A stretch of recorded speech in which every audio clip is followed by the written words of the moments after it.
Thank you for checking in. It's Glenn Lyvers with the Prolific Poets and some special guests. We really appreciate everybody that showed up for the November 2024 poetry reading. As always, let's get right into it. We're going to start out with one of our favorite Irish poets, Mary Gunn. Hello, everybody. I'm phoning from the west coast of Ireland here on a very mild November evening, and I would just like to read two poems, please. The first one is a Senru. It's one that was published a long time ago by Prolific Press, but I don't think I've ever read it on this poetry reading. It goes like this. He played the fiddle until his hearing failed him. Then he hung it up. He played the fiddle until his hearing failed him. Then he hung it up. And my second one is the yellow rose still blooming in November. So many what ifs. I'll read that one again. The yellow rose still blooming in November. So many what ifs. That's the end of my reading. Great. Thank you so much, Mary Gunn. Always strong. Those short poems, you make it look easy. I wish I had as much talent as you have. Just beautiful. Thank you so much. All right. Let me just Okay, thanks, Glenn. Thank you, Mary. Thanks for coming by. Have a wonderful holiday season. Okay, Bob Moreland, please.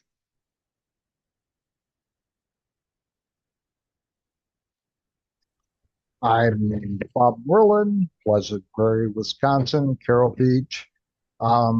It's been a difficult couple of months. I've lost a number of friends, and on Thanksgiving morning, one of my scouting friends passed. So this poem is actually in memory of Richard Root, and it's entitled Amber Waves.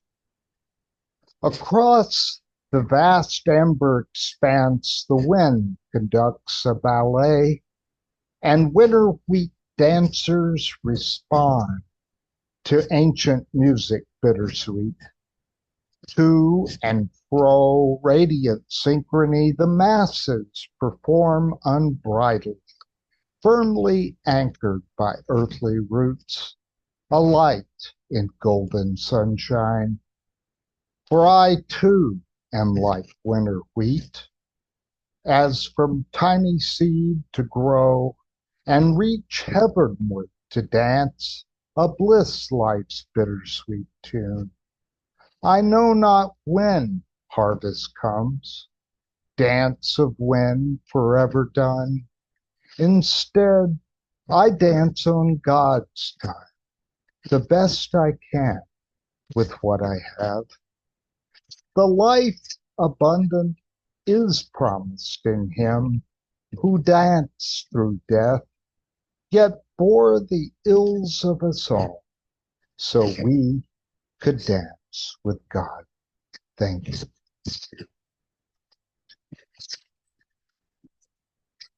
Appreciate it. My lovely and patient wife. She has put up with poetry, which I think she only likes Marilyn Taylor. She has put up with my newfound teenage science years, and her birthday is Monday. This poem is for her. It is called Away. No, I do not ask why when I see you slipping away quietly to that place you go, far from the busy world to your space. How hard being one, yet still two individual souls entwined. Love that binds, but that still trusts. Unique hearts flourishing alone.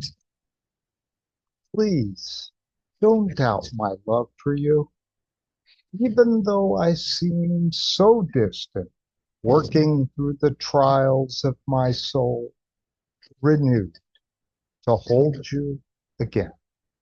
Thank you. And since there are so many of us, we should probably do two, not three. But Oh, thank you. totally Do up we to have you. time? You, Yeah, I no, have. two or three, it's fine. All Sure. right. This is short. Um, as I said earlier before we started, I was raised in Boy Scouts, and I've been a scout leader for 25 years and raised many children. This was for one of my young charges who received his Eagle. It's called Crossroads. For Hans Joseph Freischein II on receiving his Eagle Scout rank.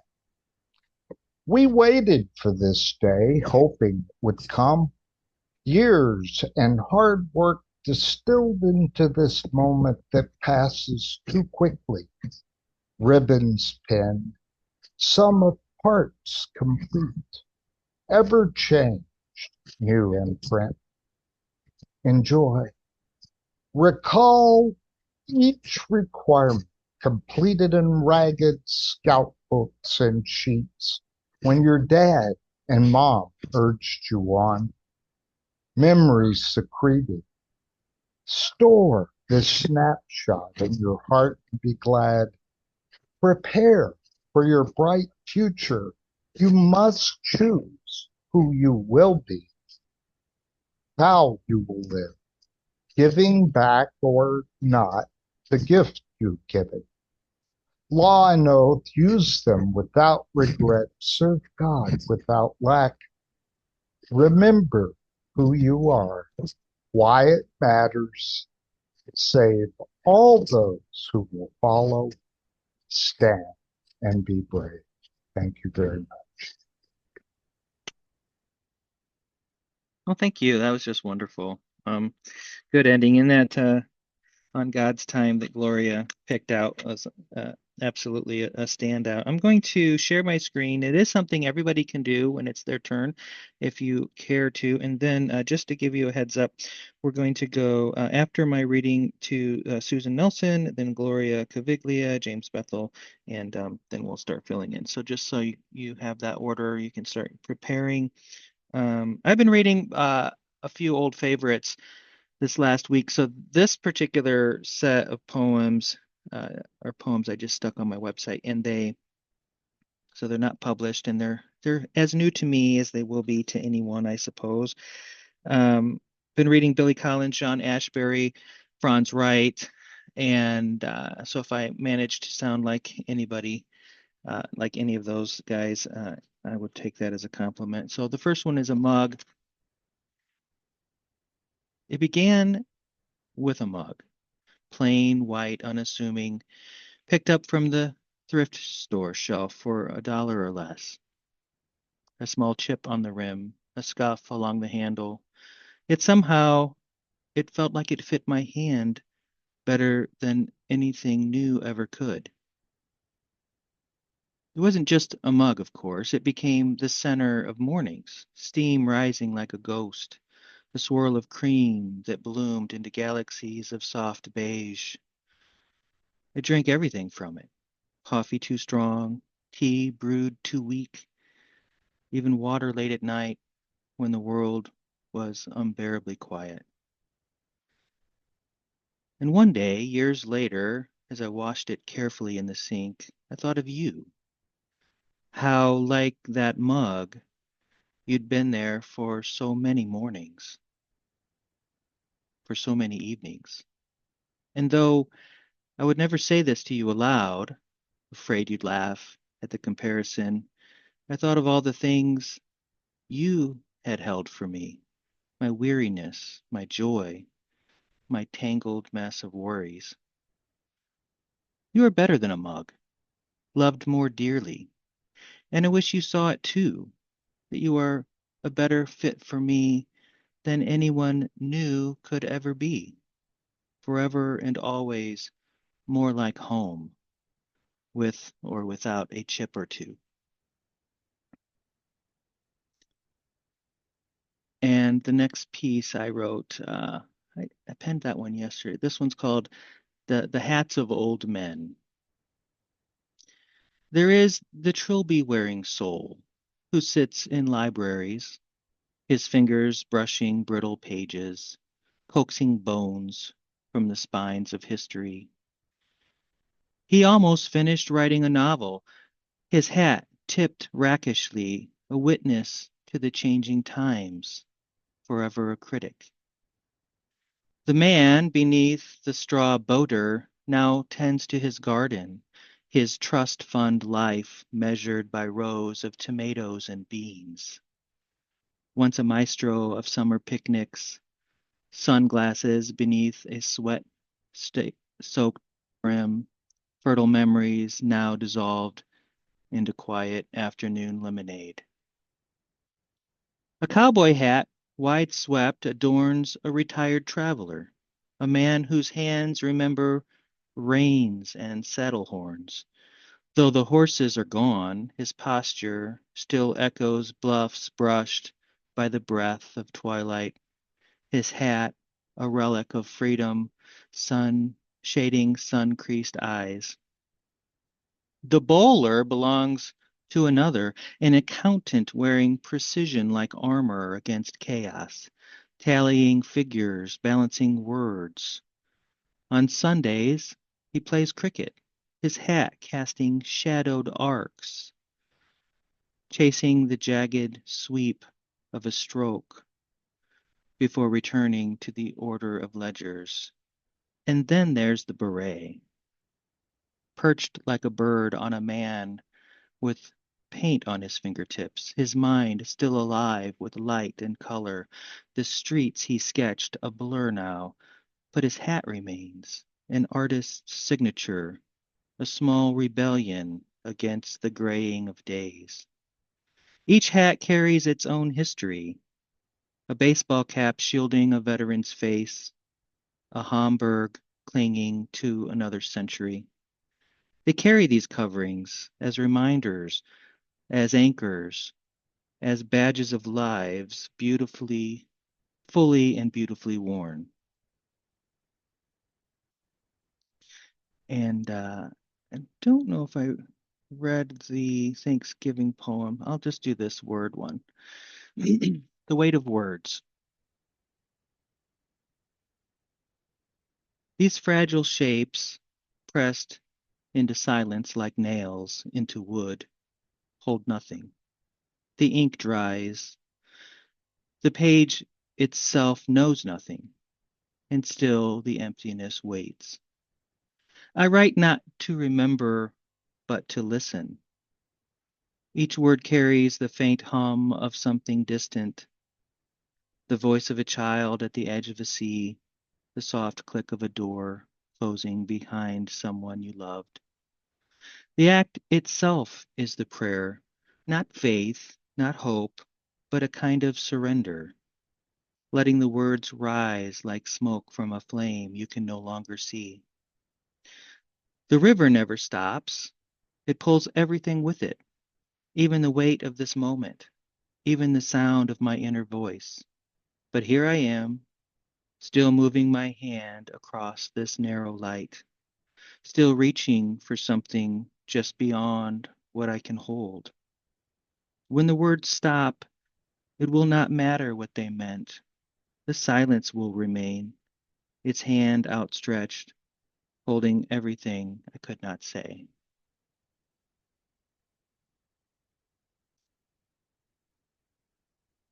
Thank you very much. We have a poet coming in, Ginny, and then we will resume with Susan. Just give that one moment, please. Hi, Ginny. Good to see you. Okay, Susan Nelson, a performance artist, I believe.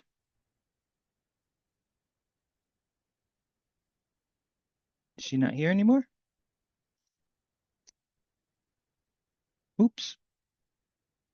Well, she's muted. She's speaking, but she's muted. Here. Can you hear me now? Yes.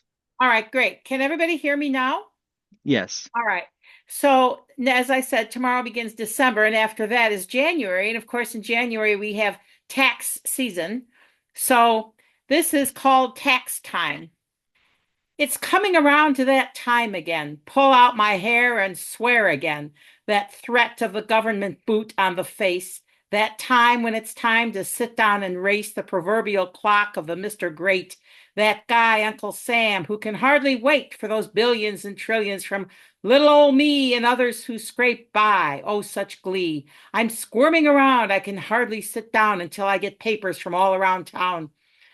This time of the year only, this time of the year really injures my psyche. My hair stands on end. I get even more feisty. I hate all those bastards who want me to pay for their trips to the islands to swing and sway. I rant, but my message to you is straightforward. Please get me those papers. I know I'm a coward. I hate all those bastards. I know I said that. When can I pick up that glorious packet that shows all the money I earned to be taxed and keeps me from jail for the stated reason of not paying my taxes, called evasion or treason? I cannot evade. I want to stay free. I want to live life in joy and glee. I want to pay up. Oh, say, can you see? I'm brainwashed to live in liberty. Okay. All right. Now I'm working on a book. I did do a book about my great grandmother who came here from Italy, and she came with 6 children by herself after her husband had died of consumption, and that was in 1902. And this is called To America, and I'm going to do it in the accent. To America, 1902. I left my homeland to go for America. I sold a small farmland, and with a few lire, we board the big ship. The trip, it take 3 weeks. We get cold, sick. The boat, it rocks back and forth. It creaks and stinks. I thinks about my 6 figli with me. Tozella, Angelo, Alfonso, Luigi, Anna, e il mio bambino Roberto. Hungry, thirsty, tired, dirty. We sell the land to buy the ticket so we cross the ocean. My husband, poverino Angelo, he died of the consumption. It was difficult for me. My miei figli, my children, they need the opportunity. We go for America. Non parlo l'inglese. I no speak the English, but I know where to go. We stop at Ellis Island when the boat get to America. Then we go on the train to my cousin, il mio cugino, in Chicago. No, I don't know where he lived there, but I have his name on the paper. I ask around, and when I find him, he help us settle down. Giuditta Paoletti, 3 di agosto di 1902. And that's all I've got right now. Thank you. Well, that was fun. Thank you. Thank you. Thank you And very I much. really appreciate when people throw their heart and soul into their poems. That's just great. Thank All you. right. Okay. We're going to go to Gloria Caviglia, and then we're going to skip to Terry Glass because she can't stay for the whole event. So, Gloria Caviglia, please. Hi, everyone. Last month, when Glenn had talked about November, this just absolutely spoke to me as what November is. So it's called My Father's Jacket.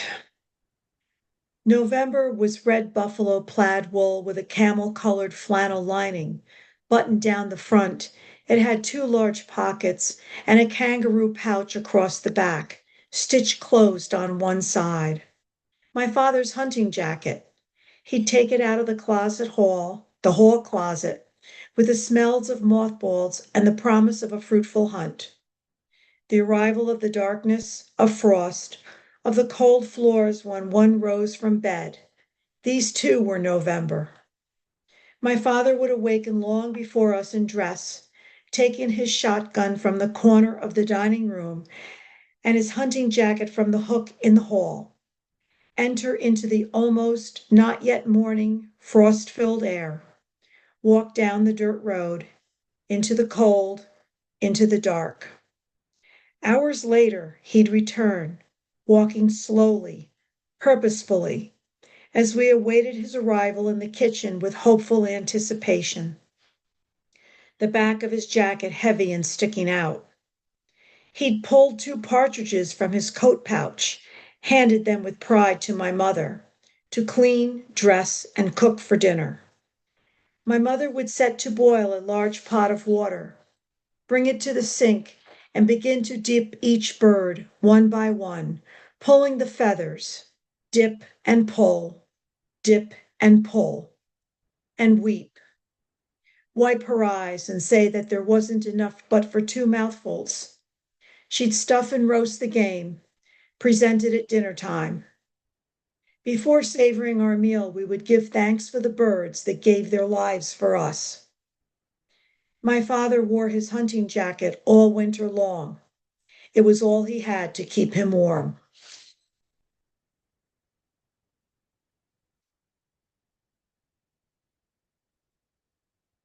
Thank you, everyone.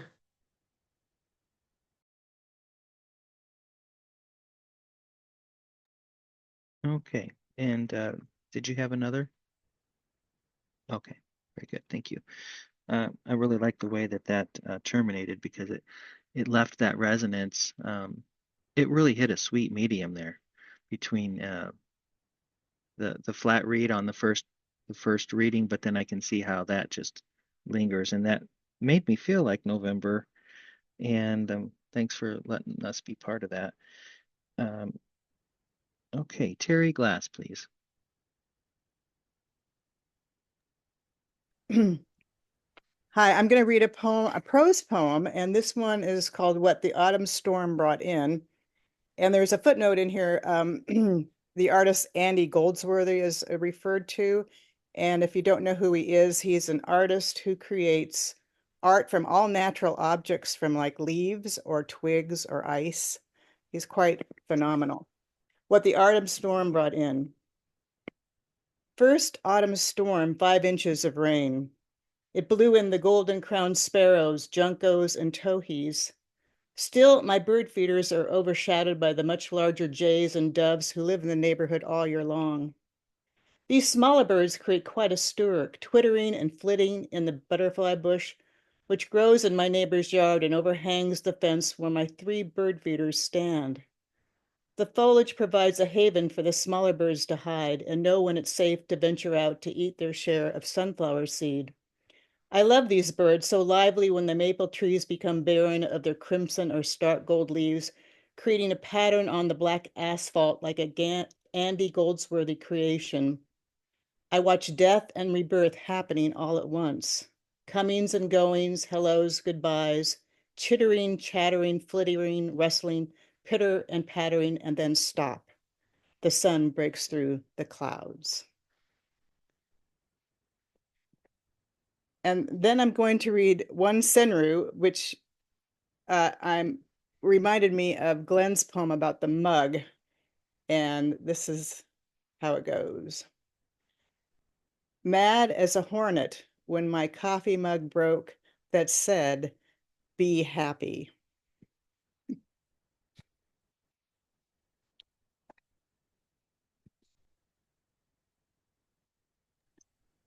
Very, very good. Thank you for that. All right. Let's move on to James Bethel, please.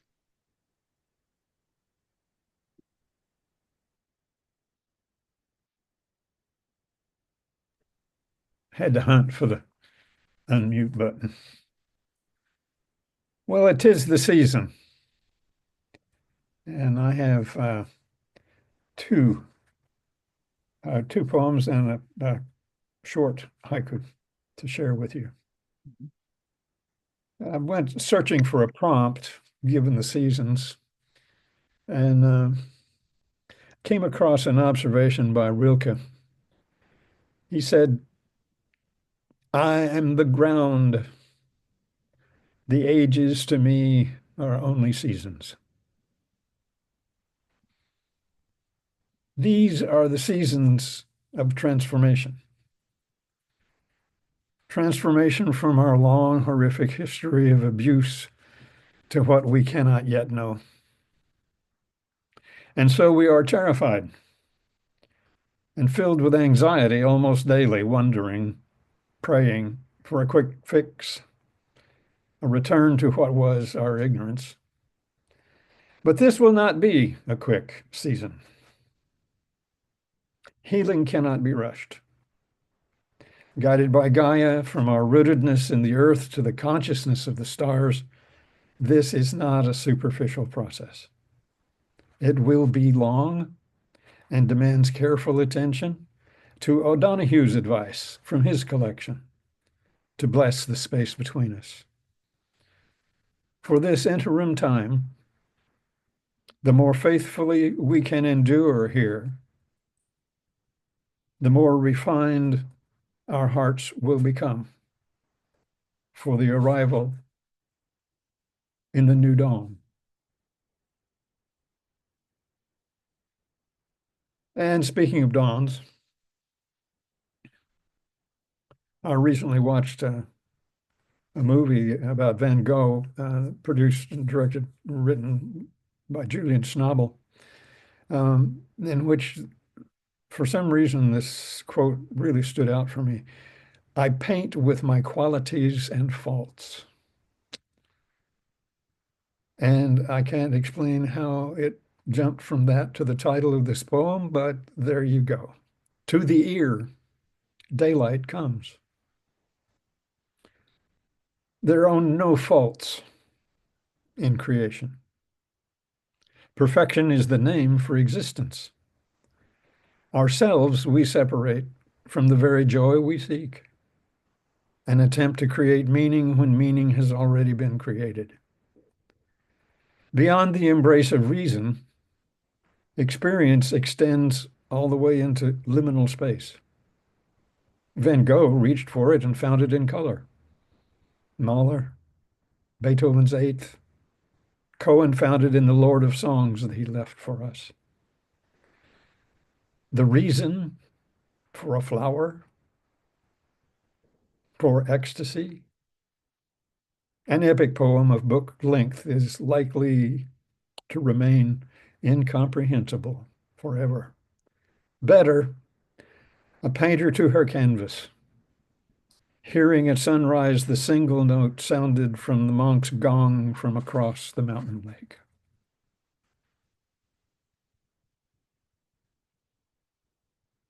And this is a winter haiku.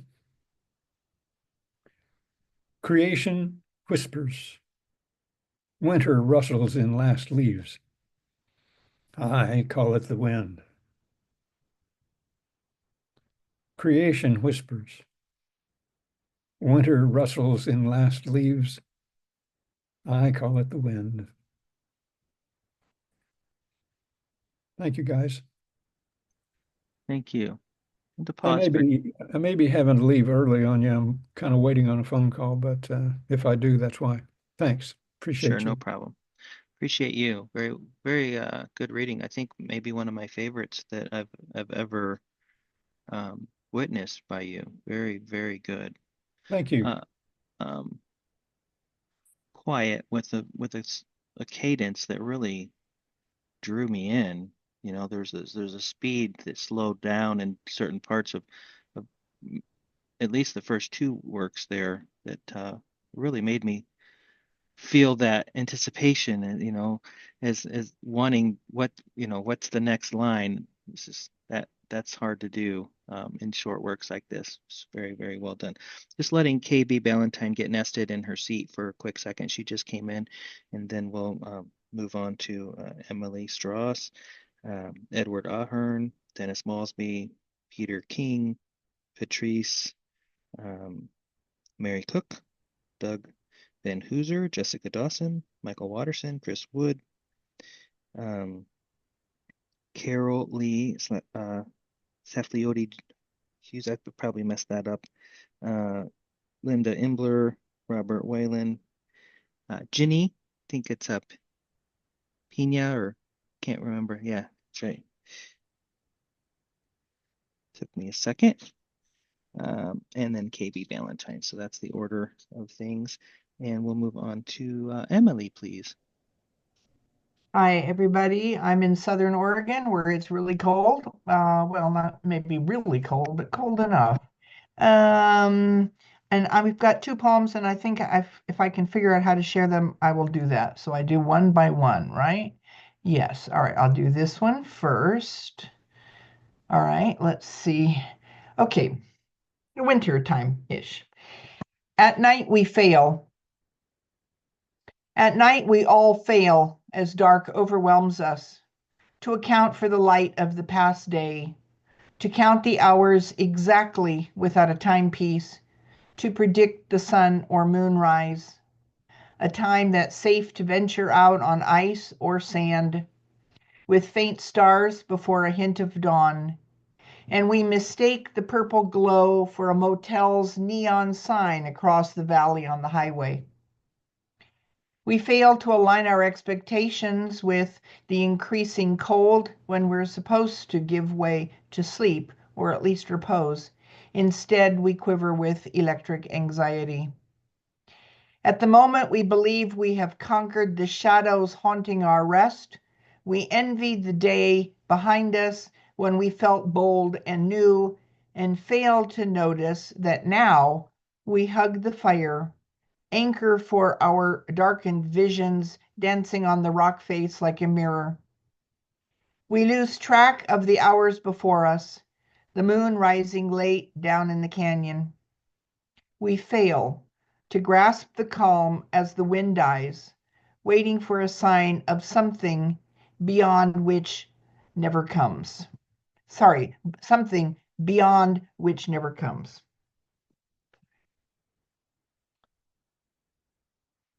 A little bit complex, I know. Let me see if I can figure out how to do the other one. Wait a minute. No, no, no, no. I do it like this, and then I do like this. Okay. Hitchhiker in winter. Dirty slush, snow collected on the road. A stranger stands facing north, heading south.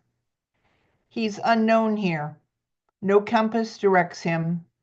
Old tire tracks scar the road coldly. He turns up his collar, pulls his boots tighter, shakes his fist at the dark dusk, snow, turning the muddy piles pale white again.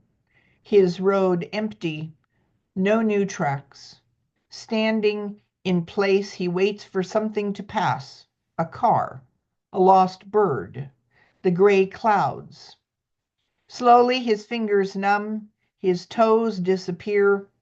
The stranger closes his eyes, sways in the quiet evening. Finally, he sits down in a drift, gathers his jacket, settles in. That's all. Thank you. Very good. Thank you, Emily. All right, Edward Ahern, please. Okay.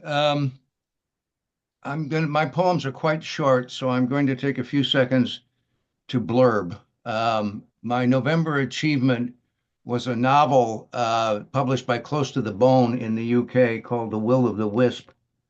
Its only redeeming quality is it's entertaining. It's a PG-13 thriller, and it's good fun. And if you break down in a moment of madness and buy it, please give me a review on Goodreads. They help. My pleasure. If you think of it, I don't mean to interrupt you, but Yeah. visit our Facebook page later and put a link in there. And Okay. usually you So can sell a couple books that way. there we go. All right, my poems, as I say, are short. The first one is called Deep Woods Late Night, recent. There are places beyond man's illumination when the campfire is embers and ashes, when phones and flashlights rest in batteries, when the moon has sunk or not yet risen, when satellites and planes are delinquent. In those rare dark interludes, one sees the omnipresence of uncountable glows and hears the whisperings of the stars. The second one is actually an old poem published but I reread it recently and I didn't like it. So I ripped it apart, and it's sort of barely recognizable for what it was several years ago. The title's the same. It's called The Dog Walk. In the days before leash laws, during my Belgian shepherd's life, we walked the hour before midnight, holding close, wordless and untethered, streetlights' leprous sores on darkness. My neighbors had shriveled inward, clasping for warmth and light. We passed them unseen and unheard, but senses taught, we sometimes perceived the scurry rustle of foraging night dwellers. Once a feral dog chased our scents. Half again burlier than a coyote, it edged in snarling, and we snarled back, for this was our time and place. It sheared off, and we reclaimed the dark. And the last one is called The Appendix. It's recent. I'm not sure I like it yet, but it's recent. It's called The Appendix. The rain splatters on dead leaves. The gray sky pushes down the day. Bare limbs are visible only on trees. Walkers garbed in water repellents glance resignedly at passersby in desultory notice of drabness. Too late for color, too soon for snow, the appendix of the year. Very, very nice. I think the word drabness really made that sing for me. It really just really put you there. Um, I don't know. What other people? Rain splatters on leaves. Yeah, that was nice, Gloria. Very, very good. All right. Dennis Malsby, please. Well, folks, I've got two poems. These were just published this month in a journal entitled the Bronze Bird Review. And these are poems, also poems were published in my first full-look book of poetry, Near Death, Near Life, published by Prolific Press and edited by Glenn Lyvers. Ash. When I am dead and my soul is gone, fire my bone and flesh to ash. Don't put me in a box, my bones dug up in 2,000 years, displayed in classrooms or cloned as an example of primitive man. Keep me who I have always been, a traveler in sun and wind. Air my dust high in the great blue bowl over fertile Midwest fields. My particles will spread to all the nations and make their sunsets red. Rain and snow will form on me before falling on Terra del Fuego, Addis Ababa, Ulaanbaatar. Plants will take me up in their growing cells to be a log burning in your fireplace, or cornflakes in a child's floured dish, my image reflected in a toothy smile. My atoms may even ride the rockets, once loosed to kite the roiling winds between suns. And the second poem from the same heritage, Grandmother's Dance. Standing in a circle, they discuss the errors their children are making as parents, and in spite of the mistakes, the perfection of their grandkids. You watch the grandmother sway from side to side, shift one foot to the other. It's a reflex, a habit, they say, caused by all those years of rocking babies to sleep, of comforting sick children. It's a gentle waltz with no apparent music, a rhythm bred into our ancestors in ancient trees swaying in the slow breeze of an eon-old African evening. A dance more primal than Salome shedding 7 veils, a pattern of steps that draws you back to memories of warm arms and the soft silk pillows of women's breasts, your small sleepy head at peace.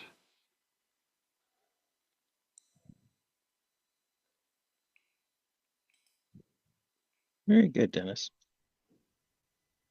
Thank you for that. And it made me sleepy.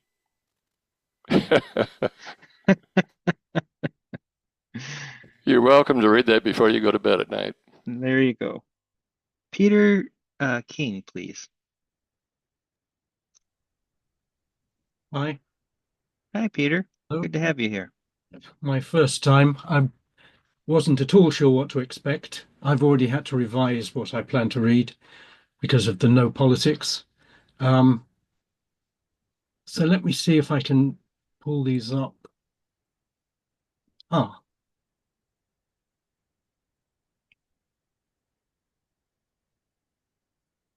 Is that okay? Yeah, it's very good. Thank you. You can see that. I can. This is from a sequence of poems. I forget how many. I think there are about 30 of them, which take the first lines from poems from the City Lights Pocket Poets series. This one is from one of my favorite poets, Kenneth Patchen, from Oh Now the Drenched Land Wakes, from the Love Poems of Kenneth Patchen, published in 1960. So I take the first line and then I just take off from there wherever I fancy. Oh, now the drenched land wakes. The sodden soil sucks at our souls, and all is constant mist, as moisture's siphoned from the loam by sunlight, each ray soaking up the stranded sea into a cirrostratus sky. And we touch hands together, hesitant, our fingers jostling each other gently, not entwined, but shooting sparks between us. We are lightning rods of longing, stormcocks of desire.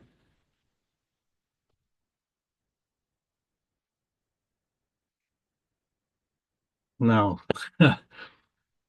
how am I going to get to the next one?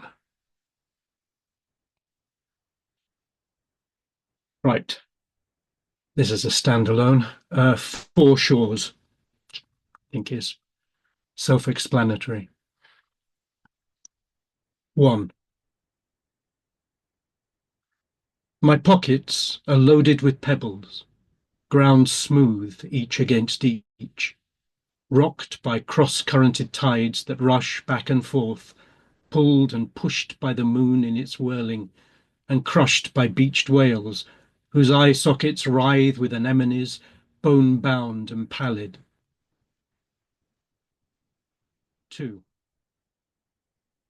Where are your memories now? Have they slipped through the hole worn by small changing keys? Retrace your path down the worn concrete steps, over powdery sand, to the pilings that jut up, brown-black and jagged. Rotten teeth where once the pleasure pier stretched, jolly, brash and bright, but there's no sign here of your memories. Lost, irretrievable. 3. Up on the ledge, curving round the sea wall, stands a small girl, shaking, paralyzed with terror, waves slapping at her feet. One brother, frantic, weeps in terror and frustration at his helplessness. The other is intent on finishing his sandcastle, looks up briefly with a flicker of disinterested interest. 4. Deck chairs are piled under cooling skies, clouds massing, and a chill breeze catches the brightly striped canvas. They flap and snap like sodden flags run down at Empire's End. And a confession, in number 3, I was that brother who looked up with the flicker of disinterested interest. Not the one frantic that his sister was possibly going to drown, though she didn't. She was perfectly okay. Well, that's good to hear. I like the, I don't want to interrupt your reading, but Yep. I just want to say that, especially since you're the first, this is your first visit, the way that that poem starts, it begins talking about you as you as the reader, then you sort of switch to the objects here, the whales, and then all of a sudden you just switch in chapter two, and you're talking to the reader. Where are your memories now? You know, it's like as though you're speaking to the reader, and then later, then you revert back, and you're the speaker centric again. And I just felt like that was done so well because that delicate shift sometimes can take the reader and put them too abruptly in another place and break the spell of the poem, but I didn't feel that at all. I felt like it was so fluid all the way through and just um, I just really liked it. I don't know why I just wanted to jump in and just tell you how much I appreciated what you did there from the mechanics of it. It just really works. Very strong. Thank you. So the last one.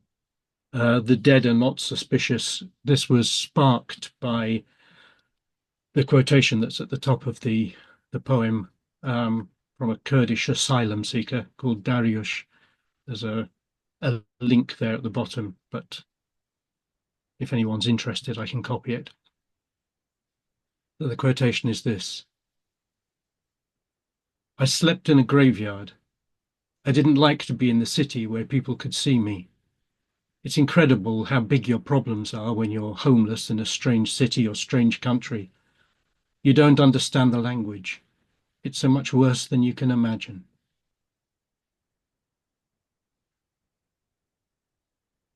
Here in the city of the dead, there are no eyes to follow me, uncertain of my honesty or fearing my intent. Beneath these gravestones, wrapped in lead, our petty inhumanities are wiped clean by eternity.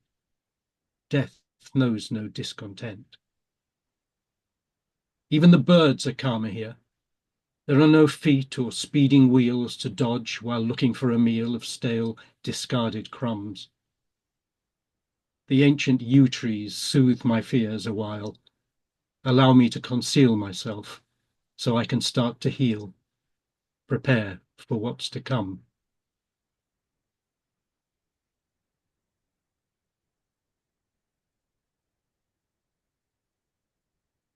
I have no idea how to stop sharing. Okay, no problem. I've never done this before. Oh well, anyway, thank you. All right, just I'll give me grapple. just a quick minute here.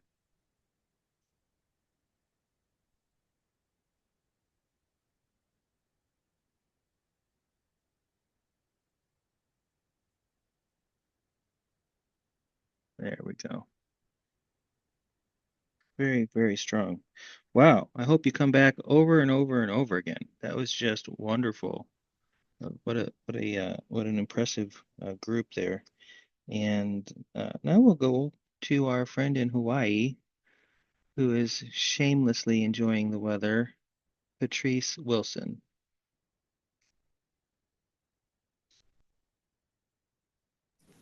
I can't help but sympathize with you all. I grew up in New Jersey, so I know what it's like to be in even in like 2 or 3 feet of snow at times back then. But that was like a long time ago now. Um, okay, I will read I think two poems, and the first one is it's never been published, but it's not exactly a new poem. Um, It's called this recalled something that did happen in New Jersey when I was very young. Thanksgiving at my uncle's house. We drove south to Freehold, row after row of bare trees, repeating winter's message along the Jersey Turnpike. The ground frozen, flecked with sharp, frosty shards of ice, near the last toll booth. And in my Uncle Vernon's front yard, his house new and suburban, out there in the almost country. What a different drive from the one east to Neptune, near Belmar by the sea, where he used to live before Aunt Barbara died. The journey years ago, that spring morning when Vernon Jr. was baptized. The family afterward in the bedroom where the young wife changed the baby's clothes, where my two sisters and I wished we could marry Uncle Vernon when we grew up. But everyone was quiet now, wearing formal holiday garments that final Thursday in November. Nana and Granddad, Dad and Mom, my two sisters and brother, Cousin Vernon, all standing to offer grace around the table on the newly varnished floor of a house just moved into.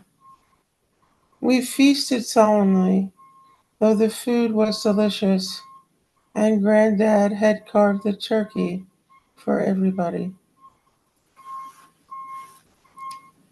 Let's see. Um,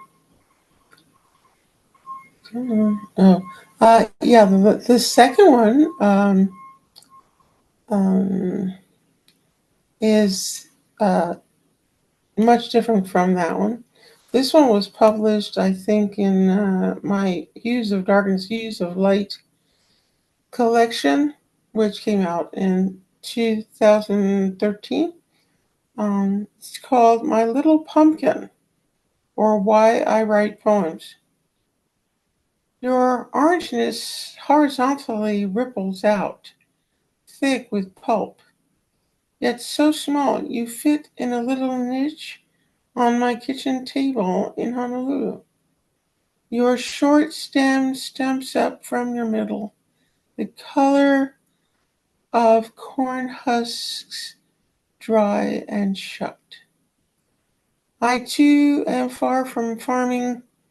I sit as displaced as you are, my little pumpkin, bought for the bounty of memories, for a girl growing up not yet knowing life's metaphor of a night of disguises.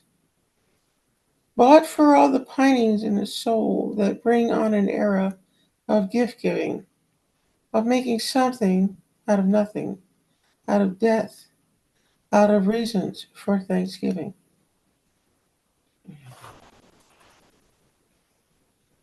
Thank you. Thank you very much. Um, I, um,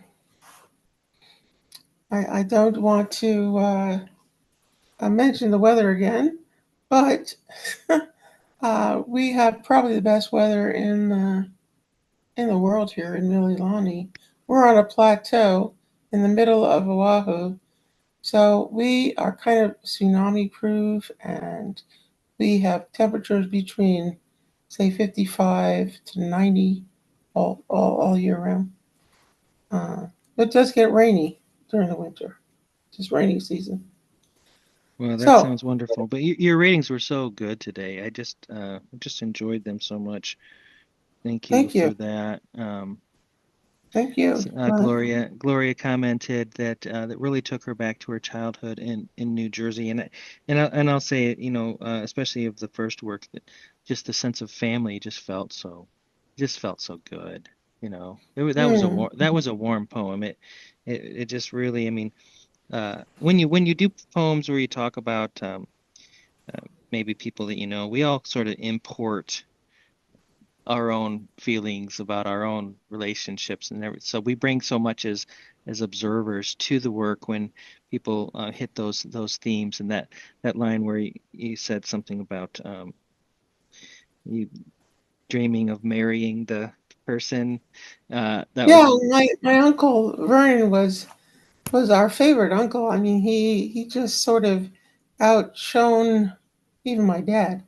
yeah, So we were very little when we wanted to all grow up and marry. Of course, someone like him, but still, we that was so wonderful because that just brought so much innocence and beauty to that piece. It was so wholesome, and it just really filled me with happy there.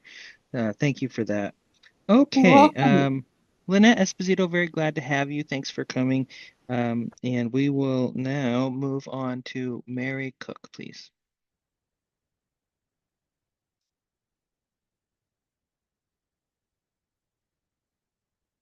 You have to unmute. Okay, There sorry. you go. This is only my second time here, and I didn't Good. have anything to share. I didn't share last time, so I'm just going to try it and see if I can. Wonderful. This one was written during the drought that we just overcame in Massachusetts. So it's short. Should I read it twice if you've already got it in front of you, or just once? Go ahead. It's fine. November 2024.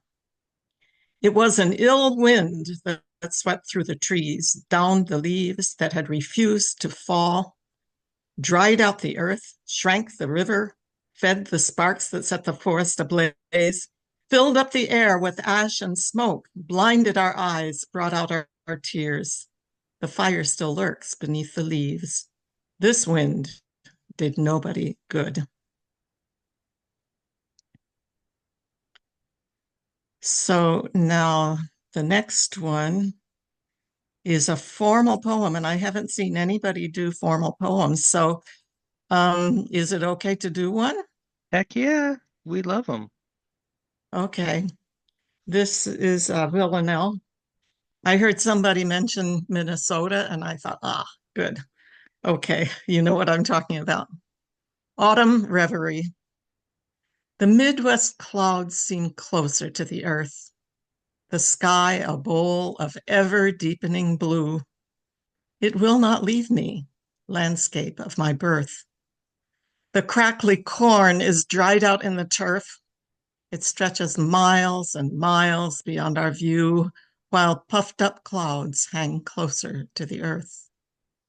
The ripening beans will soon display their worth with emerald gold leaves marbling their hue. How could I leave this country of my birth? The fallow fields and bales of random girth that after harvest breathe their scents anew beneath the fluffy clouds that drift above the earth. I loved them all.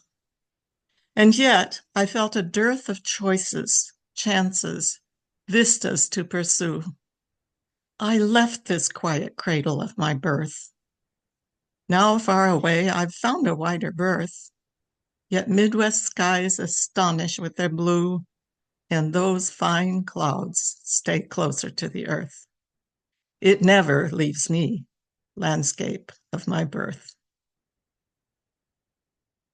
That's all I have to share today. So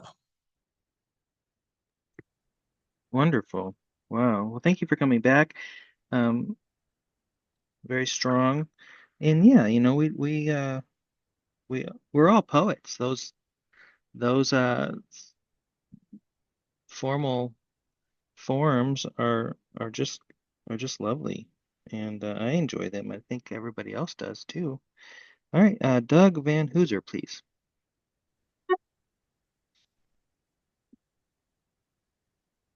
Okay, my name's Doug Van Hooser. I'm in Wisconsin. I'm going to read two poems that have to deal with change. The first poem is called Salute. Swiss-made bakeries' cappuccino muffins were not its only moon, but blueberry muffins have many siblings. The LaGrange General Store was not general. It had its own recipe of cycles, soups, wine, and sandwiches.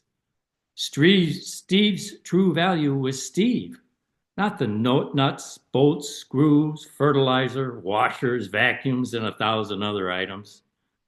Would anyone ever miss Walmart?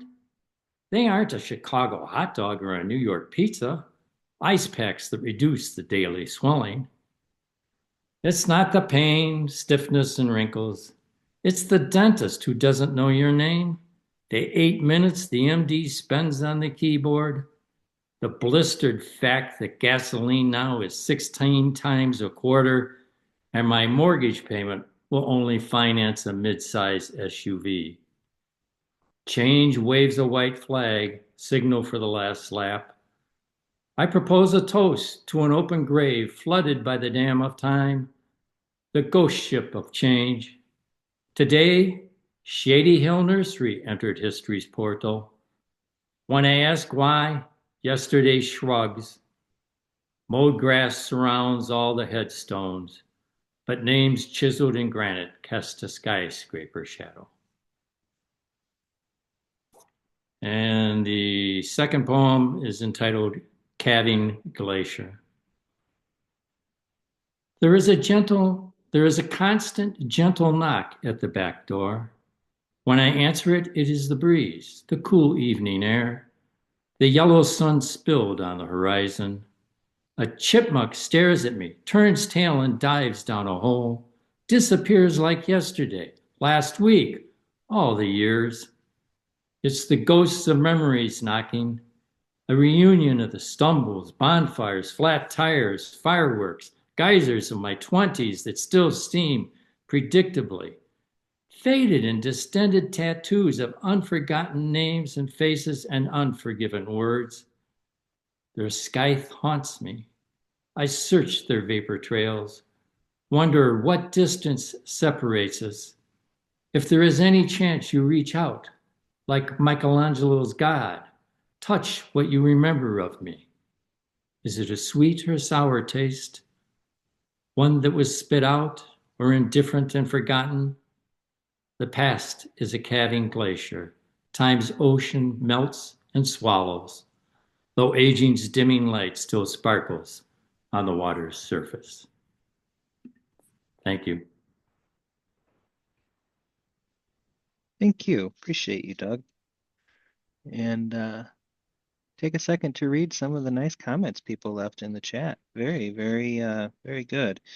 That skyscraper shadow, it stuck out for me because it really just lets you see something a very different way. That's what poetry does. And yeah, that was great. I like that a lot. Jessica Dawson, please. Hello.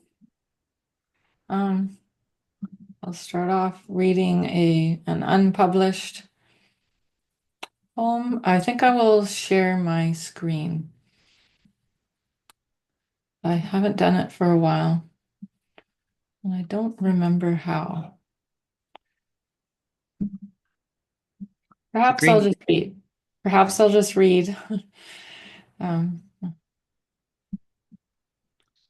says an untitled poem. It's unpublished, and so walk with me in fields of golden wheat as the wind rushes through heads of grain. There shall be no want for us there, in the place where we mill our flour and bake our bread in an oven of stone. You are my home, my love. You are my home.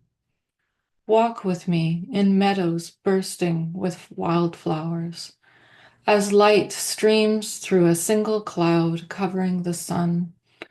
There will be no pain for us there, in the place where we can run as free as children and laugh because there is no tomorrow. You are my home, my love. You are my home.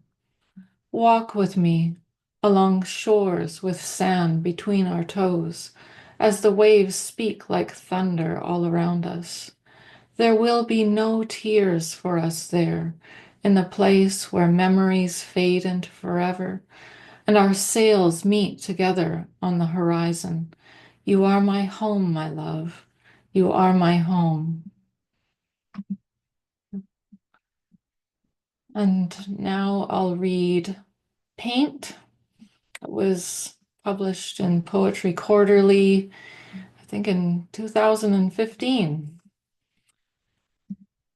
He baptizes his brush within warm cadmium yellow, a touch of alizarin crimson, painting a sunset across my sky, my skin as timber bare of bark, bleached.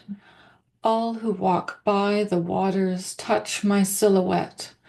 He plunges into phthalo blue, ultramarine, and a spot of white, the color of my eyes, clouds moving across a vast expanse.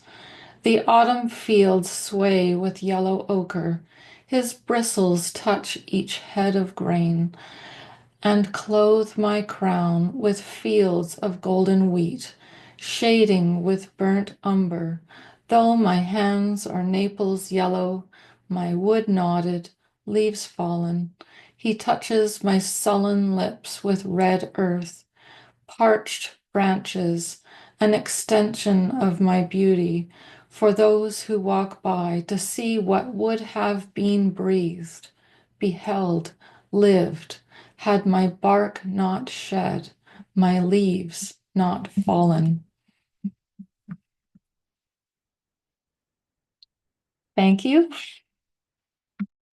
Thank you. Boy, people really seem to like that first piece. And some nice comments on that. I agree. It read like an era poem, and but also felt like a song in a couple of places. It was just kind of lulled you into it, and then it kind of left room for epiphany there. Very, very nice. Michael Watterson, please. Thank you, Glenn. Michael Watterson. I'm from Napa, California. Let me see if this will work here.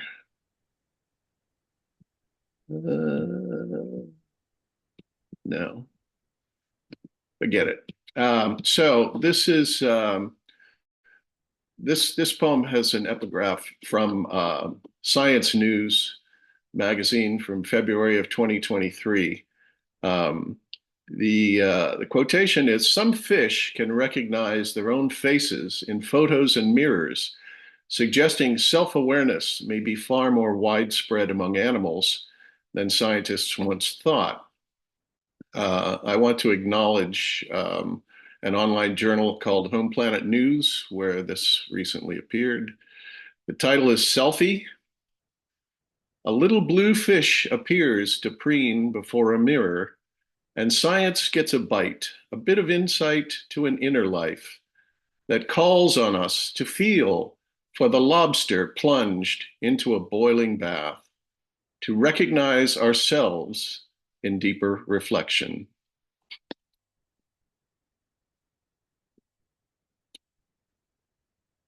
And I'm sure that the second poem is about the myth of Sisyphus. I'm sure most of you are familiar with it.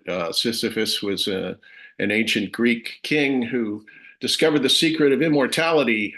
This so angered the gods that they condemned him for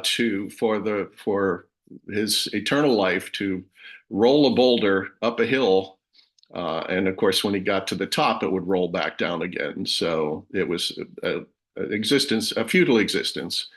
And Albert Camus used that myth as a theme for his essays on the absurdity of life. And the quotation, the epigraph, is from Camus. Camus said, "One must imagine Sisyphus happy." And I imagined him singing. This is called Song of Sisyphus. Homeric tyrant, cheater of death, how can you sing given the gravity of your fruitless toil, muscling a boulder up a steep slope each day, only to have it roll over you all the way back down? What momentary ease could draw an air from your ragged breath? Do you suppose a woeful ballad will win a star turn on heaven's wheel? Olympian halls echo their emptiness. Do you dream Hercules will free you, a la Prometheus, another damned rebel? You are not on his list of labors. Or is your refrain a last measure, a strain of defiance, a rock on which to build a fortress against silence? Thank you. Thank you very much. I think that's the first time that I ever imagined Sisyphus singing, and I absolutely love it. I just think that is wonderful. Thank you. All right, Chris Wood, please. Hello, I'm sitting here in Chattanooga, Tennessee. I have two poems. This first one is published in the Highland Echo. Unfolding a new day. After coffee, I weary myself out the front door, poke my key into the ignition, and reverse into the cul-de-sac. Thick vapor cascades, then burrows in the valley just past the entrance to my driveway. I watch the fog gulp each house in one swallow. Muscle memory navigates the bends and curves through the familiar neighborhood. Water particles blur traffic and my thoughts. The wipers swish, clearing the mist for a moment, only to mangle my view again and again, just like my inner critic. The weight gain, hot flashes, self-image issues, a missed deadline, jumble in my mind, like a volcano about to erupt. Darkness saturates the air in my rearview mirror. I vow not to surrender to the gloom. I shift my gaze, embrace the emerging dawn. All right, this second one I think is appropriate for the season. It is published in Poetry as Promised, and it is How to Decorate the Christmas Tree in the South. After the turkey, give thanks for all you are blessed with. Eat, wash grandma's china, those only used for special occasions, then put them back on display in the hutch. Pull the boxes marked Christmas from the attic, dust them off. Layer the branches bottom up, string the lights, and dot with red baubles, the cheap plastic ones from Walmart. Open the fancy festive box of yesteryear memory makers. Hold each one, remember the moment, and hang where everyone can see. Sip hot cocoa and listen to Have Yourself a Merry Little Christmas. Top the tree with the heirloom angel your mother handed down to you when she no longer wanted it. Still in the original box, purchased from Chinatown in 1969 with the $3.99 price sticker. Thank you. Thank you.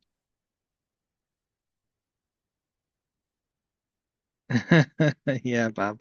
The heirloom angel, I still have them. I absolutely do enjoy that. Okay. Carol Lee Saffioti Hughes, please.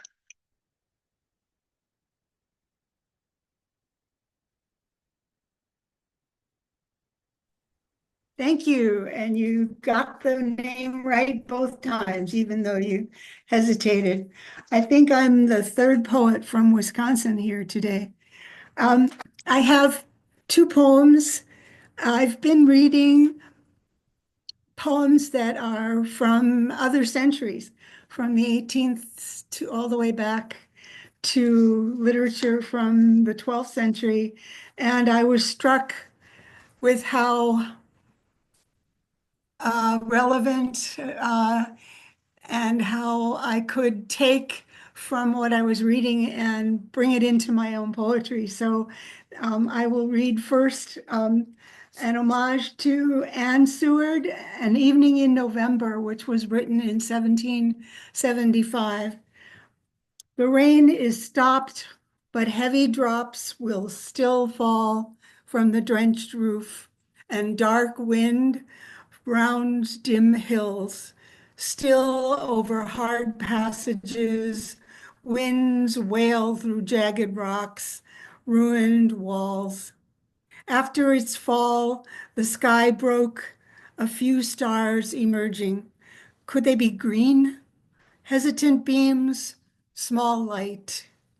Now the moon rains down too, shadowing clouds, and on the ledge, round, full, comes the shine. Half sunk inside the cove, the lone boat heaves, the moon crests the falling edge, lights every wave, the gray hill, the lustering flow. Homage to Anne Seward's An Evening in November. And then this is even older. This was not a translation of the Middle English, but I borrowed from it and made my own poem. Homage to Azalée de Pocayag.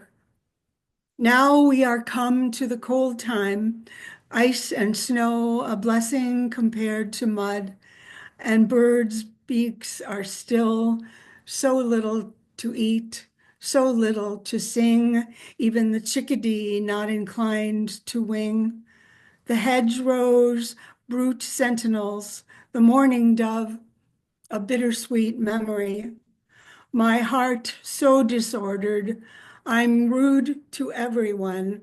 Winter witch, it's easier to lose than gain. Still, though I be blamed for snow, I'll tell the truth. Sometimes the northern wind easier to bear than you gone. Thank you. Thank you. I find that really inspiring. Delving into these, I don't want to say obscure, but just, not as popular pieces, and then sort of mining them for little nuggets of gold that you can just import and sort of play with. It's been a couple of years since I've mentioned this probably in the poetry reading series, but I really like reading old diaries and sort of mining diaries, the handwritten stuff from way back. People pen the most interesting little things, and then you can sort of get inspiration. And Yeah. it's sometimes just a word. Everybody just grab a word out of something that you just haven't heard in a long time or something, and all of a sudden it sort of blooms into this beautiful poem or something like that. So good for you for doing that. I enjoyed Thank that. you. I enjoyed Thank that you. so much. Thank you. Linda Imbler, please. Hi, everybody. I'm in Wichita, Kansas. I have two poems to read today, and they're both my take on gratitude. Just being thankful to wake up every day is great. Making it through the day and being grateful at night before you go to sleep. It suits me fine. This first one, something I'm grateful for, are sidekicks and fellow travelers. I'll stay off the stage with the drama queens and turn down all invitations to argument, but I don't think I can succeed all alone. Instead, I'll share my most productive time with the builders in league with me. Close friendships are a powerful institution. They allow me to express humbling flows of words without vanity. The greatest people I have ever known are those who told me I could do it. All true friends catch you as you fall, allow you to exhibit merry outbursts while insisting you stay coolly rational. These are the holy monkeys who join me in the tree branches, who help me be a heroine, even if the movie plot isn't so great that day. Those who join me on the mat to wrestle my demons under control, even through a third and fourth bout. Together we breathe out joy, and we feed all the stars. Thank you. This one is called Wealth. This is the way I feel about my life in terms of gratitude, although I've never actually known a conjurer.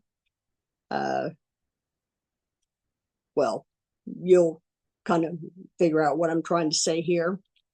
I've been rich for most of my life, lived in times of peace, times of strife, smelled incense in a dim room with ease, absorbed quiet wisdom, freedom from black pessimism, heard fairy tales, known conjurers, had been both a joyful adventurer or retrospect during lulls, watched heroes in modest bent explain their most majestic achievements, had rumors whispered in my ear, chose to let the wind take so no one would hear. Evil words never to cause heartache, sat by fires lit for romance, stared into flames and watched God's dance. In skies have seen things fall and rise, see thick fog roll in, storms demise, felt heat and cold upon my skin, seen and heard oceans roar from my theater set at the shore. I'll experience the wealth of man in things both great and small while I can. Live large and proud, or not at all. Pay others much through me. Human responsibility. Thank you. Thank you. All right.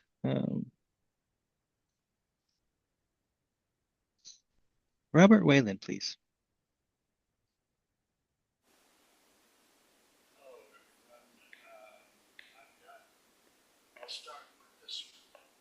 Robert, I'm having a little trouble hearing you. Could you boost your mic at all, maybe? How's that? That is so much better. Thank you. All right. So I don't want Mary to feel like she's the only one who's done a formal form poem. So this one's called Glacial Pace. The softest lands evolve at glacial pace. Rough mountains are ground slowly into hills, but tender valleys flow with light and grace. Ravines and canyons flaunt their open space. Wild rivers carve, refusing to stand still. The softest lands evolve at glacial pace. Whitewater rapids rise and beg the chase. White summits echo challenges and thrills. But tender valleys flow with light and grace. Storms rage and etch the rock face into lace. Velocity is part of nature's skill. The softest lands evolve at glacial pace. Seas surge, obliterate, and leave no trace. Whole continents submerge beneath their will. But tender valleys flow with light and grace. Both fast and slow emerge and interface. Sometimes creation's speed is what fulfills. But tender valleys flow with light and grace. The softest lands evolve at glacial pace. Very nice. So there seems to be a couple of people. Would you like to explain the form that you used for that poem? Oh, okay. That's a villanelle. And you have to have repeating rhymes in a particular order. The lines change as the last line as the poem goes along, and it ends with a 4-line verse. So there's 3, 3, 3, 3, 3, and then 4. That's a villanelle. Right. And the envoy at the end, is there any structure to that 4 lines? I would say not really. I tried to have the structure be the emphasis on the syllable. So the first line and the last 3 rhyme. The last 3 are repeated, and then the second line in that one rhymes with the second line of the verse before. I probably should have shown you that. Oh, no, that's fine. I mean, I think most of us know that form. And one thing I will say about the piece, and before you go on, not to interrupt your reading, but that particular form, when it's in a spoken format, it really risks that sing-song sort of feeling. But Yeah. I didn't feel that from your work. I felt like you really, I don't know, maybe it's the pacing of how you read it, but you really avoided a lot of that. It felt still very engaging, and they read so well on paper, especially to other poets, because you're sort of looking at the form as you go. So anyway, just really strong. I thought it was really a good example of a villanelle. I appreciate that. I worry about the sing-song with end rhymes, but that's a story for another time. We just passed Veterans Day, and things to be thankful for This is a description of after war. A sky fell silent. A sky fell silent, and earth stopped shaking. The stench of putrid smoke carried away on the wind. Tourniquets no longer twist. Bleach of blood stains, white bed sheets loft in the breeze, waving flags of truth. Bridges span different shores, free of the clumping of boots. There is no screaming, just the flowing of water. Open windows return with the warm presence of light driving away darkness. In a room after supper, boards whispering creaks as a chair softly rocks the rhythm of breathing. Bare-chested young men return home from plowed fields, not broadcast with corpses or irrigated with blood. Laughter of women, lofting like birdsong, blends with the perfume of poppies in the late afternoon. A village is napping in a cradle of orchards, sowed with the seeds of hope for the future. And I have a third, if that's okay. All right. Let me see here.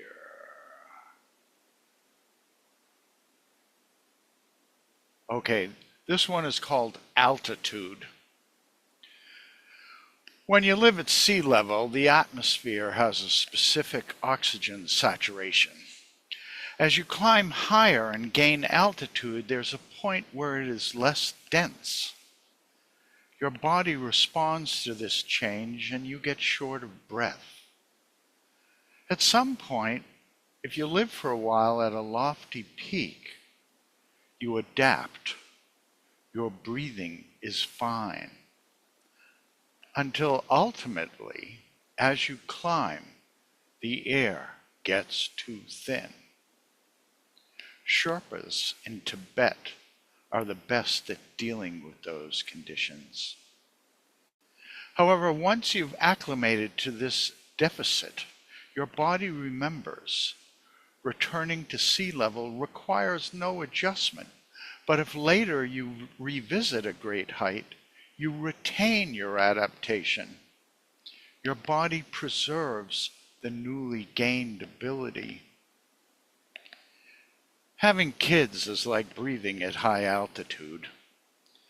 Before them, life has its lower level where you breathe comfortably. Then you have children and the altitude changes.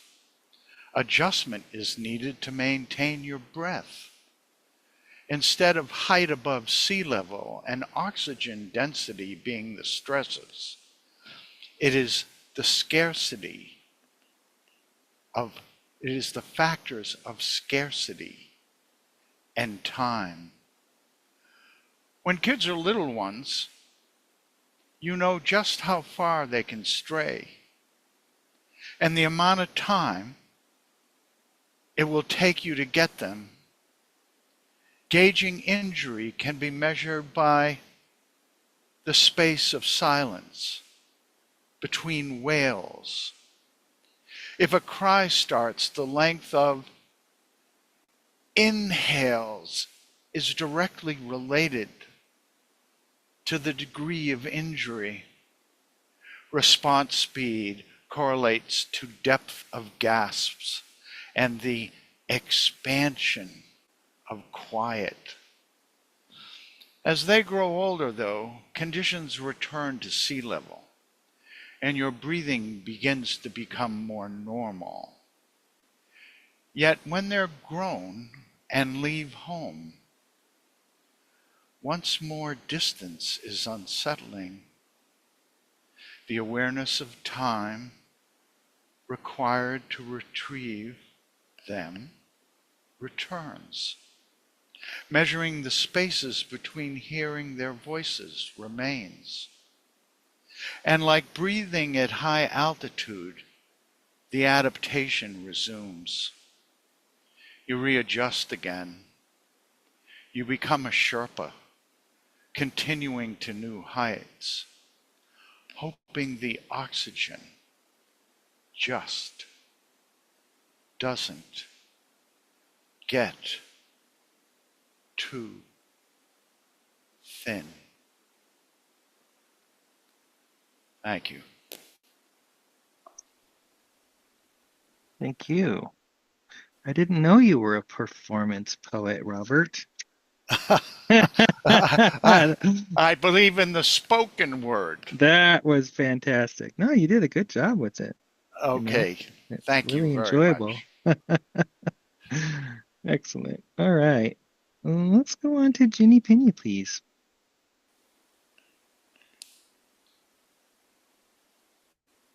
Okay. I have two poems here. Both of these are published in a journal called Slab. I think it's at a Slippery Rock University. The first one is Vienna sausages. The hilarious part is how we think they are exotic, suitable for a silver tray, to be served at an adult cocktail party, skewered on toothpicks, arranged with edible flowers, pinky-sized hors d'oeuvres from a can, slimy, slathered in sweet tomato sauce, perhaps a traditional recipe from Austria, a place that sounds like a storybook, where people waltz on hillocks, and falling snow waltzes with them, to music, music box music, a tinkling. My cousin and I discovered the Vienna sausages in the far back of a kitchen cabinet, my aunt's secret pleasure, something she eats when she isn't starving herself, which is most of the time. And as girls, we know better. Know she lives hungry. Know we shouldn't steal pleasure from her lips, given how my uncle oohs and ahs over any woman built like a string bean. Now that's what I'm talking about. But there is a car in the driveway and keys on the counter, and we are still young enough to believe in escape. And this one is called A Friend. In Lenox, Massachusetts, I searched for James Taylor. He lives there, somewhere. I have captured flecks of fire and spatters of rain since the age of 13 just to show him. And I am dying to know if I can become a moonlight lady. I think I have potential. I'm a daydreamer after dark with a multitude of song lyrics locked in my heart.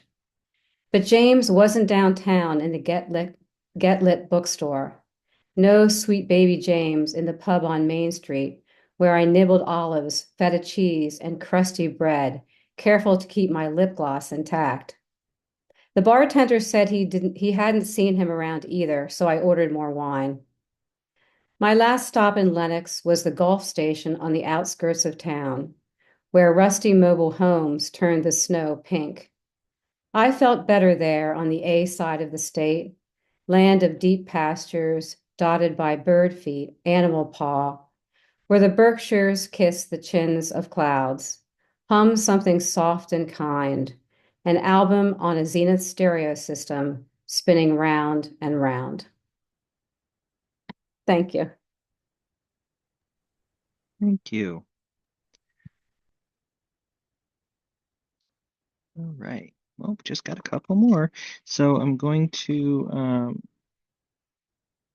introduce KB Ballantyne and then Lynette Esposito. And if there's anyone in the group who hasn't read that I didn't mention or hasn't already read, please send me a note. KB Ballantyne, please. Hi, everybody. Coming to you from Greenville, Tennessee. I'm going to read from my new collection all the way through, 2 poems today. This one is called Unfiltered After 50. Fear seized, trapped me once too often. I let it fester, scar an ugly green like the pencil lead a boy jammed in my thigh in 7th grade when I wanted to open my mouth, sing about moonstone and malachite, ghost of the writer already breathing in me. But my tongue furred, jaw clamped, then rusted shut.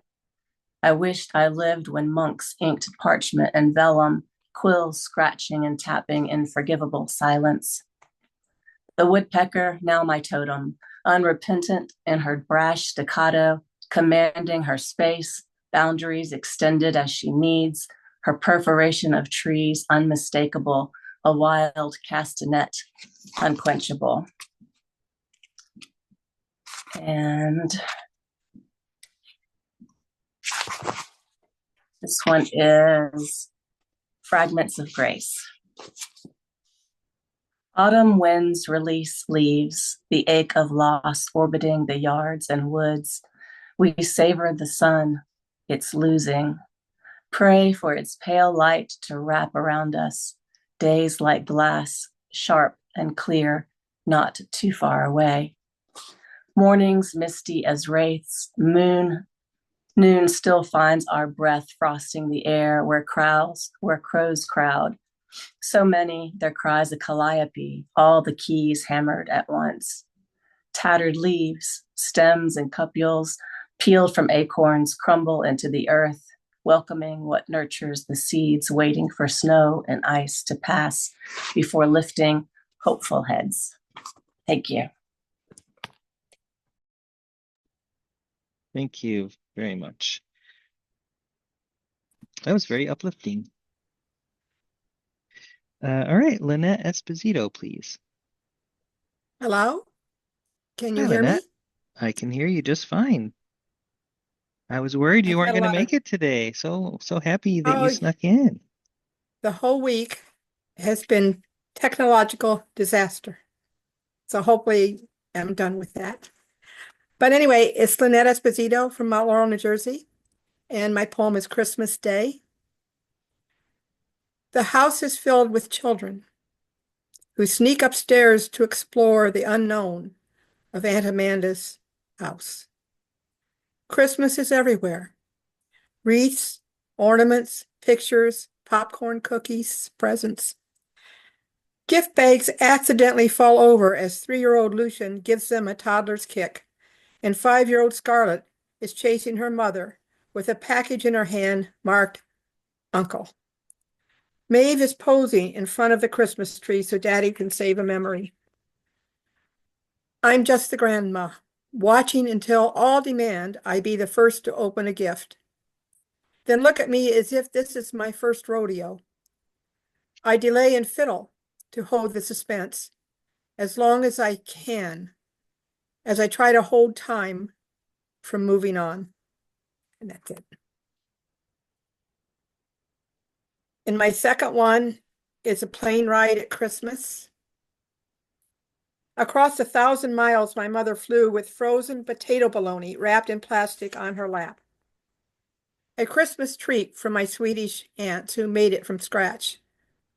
I don't know how to make it and will probably never taste it again. It is a time mark etched in their kitchen and mine, the memory of my mother on the plane coming for the holidays makes prisms in my mind. And that's it. Wonderful. Thank you very much. I have a little tiny short one. Sure. It's called Psychic Soup. It has mushrooms. That's it. You want to read it again? Psychic Soup. It has mushrooms. Oh, that was great. Okay, everyone can feel free to unmute yourselves. I'm going to pause. We're going to finish up the video here and then stick around. We'll talk about the theme for December. Thank you to everybody who's tuning in online on YouTube, on Facebook, other social media, perhaps shares from your friends. We really appreciate you. Hope you enjoyed the November 2024 poetry reading, and do check back next month for another event with some of the world's finest poets. See you soon.